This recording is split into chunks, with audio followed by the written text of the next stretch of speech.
கந்தா போற்றி, கடம்பா போற்றி, கதிர்வேலா போற்றி, ஆறுபடை வீடு கொண்ட முருகா போற்றி.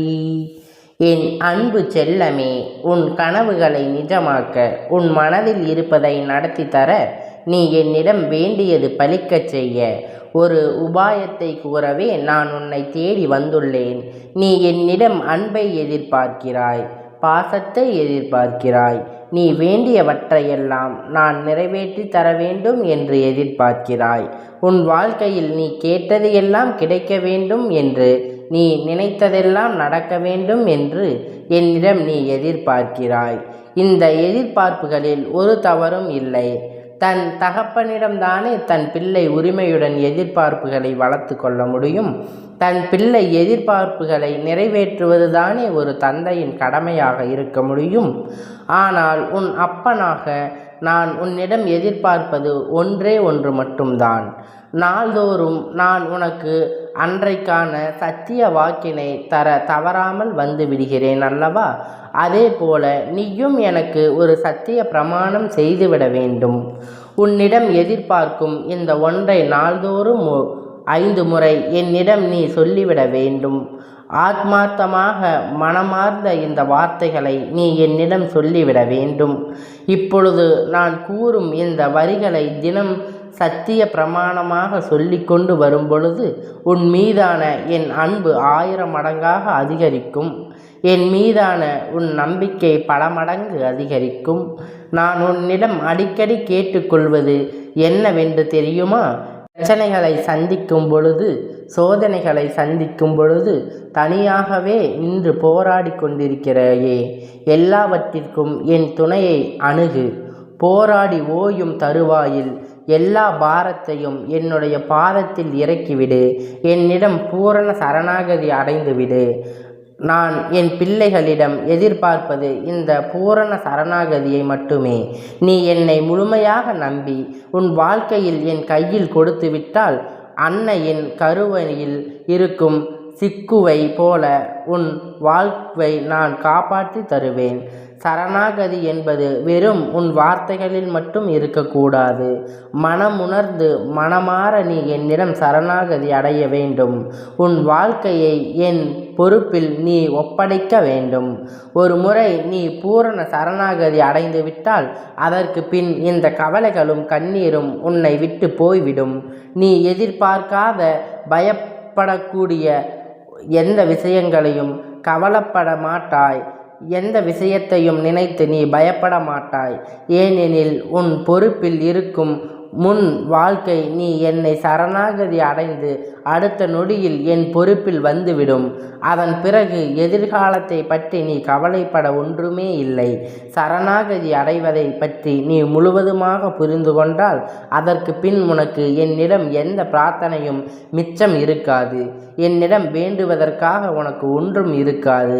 பூரண சரணாகதி பற்றி உனக்கு முழுதும் தெளிவு வேண்டும் என்றால் இப்பொழுது நான் கூறும் இந்த ஒரு வரியை அர்த்தங்களை புரிந்து பொருளை அறிந்து கொண்டு தினமும் இதை 5 முறை சொல்லிக்கொண்டு இந்த வரிகளை நீ திரும்ப திரும்ப சொல்லும் பொழுது உன்னை அறியாமல் நீ என்னை பூரண சரணாகதி அடைந்து விடுவாய். தினமும் காலையிலும் மாலையிலும் என் மன்னர் வந்து நின்று இந்த வரியை 5 முறை ஆத்மார்த்தமாக கூறும் வேண்டும். என் கண்கள் மூடிக்கொண்டு மனதை அமைதியாக வைத்து கொண்டு இந்த வரியின் அர்த்தத்தை புரிந்து கொண்டு தினமும் இதை 5 முறை நீ கூறிக்கொண்டே வர வேண்டும். இந்த வரிகளை நாள்தோறும் நீ என் முன்னே சொல்லி கொண்டு வரும் பொழுது அதை நான் உன் சத்திய பிரமாணமாக எடுத்துக்கொள்வேன். உன் மனதிலும் மாற்றம் வரும். என் மனதிலும் நீயே நிறைந்திருப்பாய். அப்பனின் சத்திய வாக்குக்கு கைமாறாக தினமும் 5 முறை இதை சொல்லியே இதோ உன்னிடம் நான் எதிர்பார்த்தது அந்த ஒரு வரி இதுதான். ஓம் முருகா ரக்ஷக் சரணா தேவா, ஓம் முருகா ரக்ஷக் சரணம் தேவா, ஓம் முருகா ரக்ஷக் சரணம் தேவா. இந்த அர்த்தத்தை தெரிந்து கொள். நான் உன்னை முழுவதுமாக சரணடைந்து விட்டேன். நீ என்னை ரட்சித்து காத்தருள்வாய். முருகா, இதுதான் இந்த வரியின் அர்த்தம். இந்த அர்த்தம் உன்னில் கண்டேன். பொருள் உணர்ந்து அதற்கு ஏற்படி தினமும் இதை 5 முறை நீ என் முன் சொல்லி வர வேண்டும். இந்த வார்த்தைகளை நீ உச்சரிக்க உச்சரிக்க உன் மனதில் பல மாற்றங்கள் நிகழும். நீ என்னிடம் பூரண சரணாகதி அடைந்து விடுவாய். என் மனமும் குளிரும் மகிழும். நான் உன்னிடம் எதிர்பார்த்த இந்த சரணாகதியை நீ அடையும் பொருட்டு நீ என்னிடம் எதிர்பார்த்தபடி நான் உன்னை இரட்சித்து காத்தருள்வேன். அகத்திலும் புறத்திலும் ஆக எல்லா இடத்திலும் நானே உன்னை அரணாக பாதுகாத்திருக்கிறேன். இதை சொல்லும் உன் வாழ்வின் பல மாற்றங்கள் நிகழ்வதை நீ உணர்வாய். நான் எல்லாம் எழுந்து விட்டேன். எல்லாம் என் கையை விட்டு தொலைந்து போனது. இனி என் வாழ்க்கையில் என்ன இருக்கிறது என்று புலம்பிக் கொண்டே இருக்கிறாய். நீ இறந்து போனதையும் தொலைத்து விட்டதையும் நான் அறிந்திருக்கிறேன். என் கண்கள் காணாமல் எதுவும் நடக்க முடியாது. இருந்தும் நான் மௌனமாக இருப்பதற்கு காரணம் எல்லாம் உனக்கு நன்மை விளைவிக்கும் வருங்காலத்தில் பொறும் பலனோடு வட்டியோடு என் ஆசீர்வாதத்தோடு மீண்டும் உன்னிடம் வந்து சேரும் என்பதை தீர்மானமாக அறிந்து கொண்டிருக்கிறேன். நீ இழந்ததை உன்னிடம் மீண்டும் வந்து சேரும் என்பதை நீ அறியாமல் இருப்பதால் தான் இத்தகை கவலைகளும். ஒவ்வொரு முறை இதை நான் உன்னிடம் வருத்தங்களையும் இத்தனை கவலைப்பட்டு இதனை நான் உன்னிடம் கூற முயலும் பொழுது நீ அதிலும் அதிகமான நம்பிக்கை கொள்ளவில்லை. நான் உன்னோடு பயணித்து கொண்டு நீ செய்வதை எல்லாம் பார்த்து கொண்டுதான் இருக்கிறேன். உனக்கு நிகழும் நிகழ்வுகளை எல்லாம் என் கண் முன்னே தானே நிகழ்கிறது. ஆம் தங்கமே, யாரிடமும் நீ மனம் விட்டு உன் குறைகளை பகிர்ந்து கொள்கிறாயோ அங்கிருந்து நிவர்த்திக்கான வழிகளையே நானே நேர் செய்கிறேன்.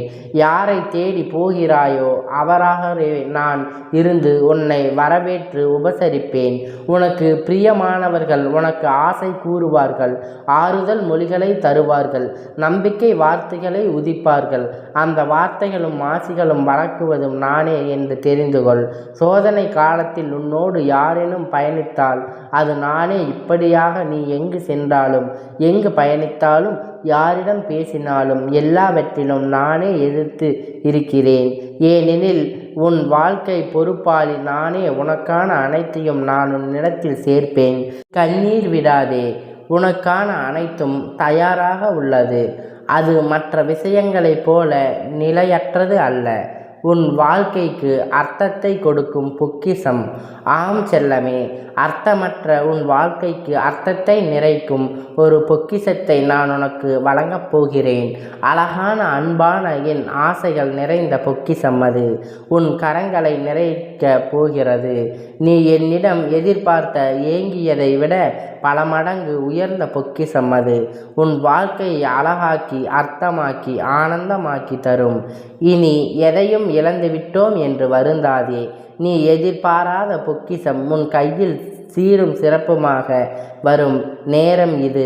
எனக்கு இந்த வார்த்தைகளில் நம்பிக்கை இருந்தால் நான் ஏற்கனவே கூறிய ஒரு மந்திரத்தை தினமும் 5 முறை என் முன் சொல்லிக்கொண்டு வா. நான் கூறியது அனைத்தும் நிச்சயம் நான் செய்து கொடுப்பேன். என்னிடம் என்னை நம்பியவர்களை நான் ஒருபோதும் ஏமாற்றவோ கைவிடவோ மாட்டேன். நம்பிக்கையோடு இருக்கும் பொழுது சந்தோஷமாக இருந்து. இனி எல்லாம் உனக்கு சாதகமாக நடக்கும். நான் இருக்கிறேன். நீ எதற்கும் பயப்படாதே, தயங்காதே. துணிந்து தைரியமாக இரு. என்னிடம் பூரண சரணாகதி அடைந்துவிடு. மற்றவற்றை நான் பார்த்து கொள்கிறேன். யாமிருக்க பயமேன்.